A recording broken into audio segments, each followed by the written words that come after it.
L'Europe est à un moment de destruction civilisationnelle, ou plutôt, comme je préfère le dire, à un moment de transformation civilisationnelle. Les valeurs chrétiennes occidentales traditionnelles sont en train de disparaître. Elles sont en fait chassées de la politique,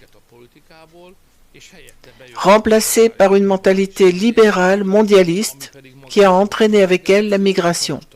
L'élite actuelle soutient activement l'accueil des migrants en Europe, ainsi que la migration et tout ce qui l'accompagne, changement démographique, taux de natalité, etc. Sans compter le fait que l'Afrique ne s'est pas encore pleinement mobilisée, car c'est de là que viendront les plus grands nombres, et qu'à ce moment-là, une infrastructure d'accueil sera déjà en place ici pour les accueillir, tout un ensemble. Cela pourrait pousser l'Europe vers une transformation totale de sa civilisation, voire d'un certain point de vue vers sa destruction. Le document américain est important car il montre que nous n'avons pas dit n'importe quoi. Nous le répétons depuis 15 ans, au moins depuis la crise migratoire de 2015. Il apparaît désormais clairement que ce que nous et quelques autres pays d'Europe centrale avons dit n'est pas l'opinion d'un dirigeant obscur et stupide, incapable de comprendre la réalité, mais que c'est bien la situation. Une grande puissance dotée d'une capacité intellectuelle très importante, comme les États-Unis, peut également voir la situation de la même manière que nous. Il y a donc peut-être une part de vérité dans tout cela. Je me souviens que M. George Soros a publié son plan en anglais dans une publication du Project Syndicate. C'était en 2015, le 26 septembre. Il a publié un plan. Il a dit que je cite, « Voici les 6 composantes de mon plan global. » Je ne cite que 2 ou 3 points. Tout d'abord, il a dit très clairement en 2015 que, je cite à nouveau, « l'UE doit accepter au moins 1 million de demandeurs d'asile par an. » C'était le premier point.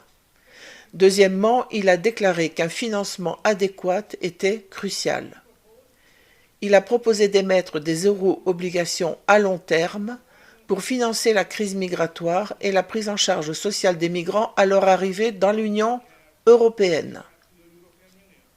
Un autre point très important pour la Hongrie, qui implique directement le territoire hongrois dans ce programme, a été cité.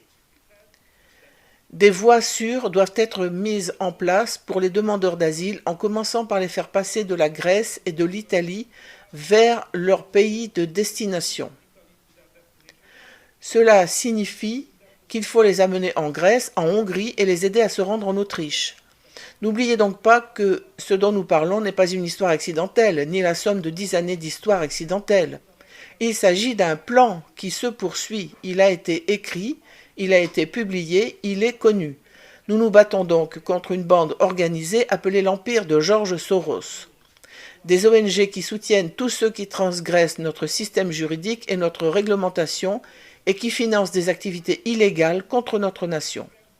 C'est pourquoi l'histoire ne concerne pas seulement l'immigration, mais aussi le fonctionnement de l'Union européenne et la manière dont George Soros a pu s'emparer des principaux postes au sein de nombreuses institutions de l'Union européenne en achetant des députés et d'autres dirigeants. Et afin d'exécuter le plan qui est écrit et qui est contre toutes les forces politiques chrétiennes et nationales, il est contre nous.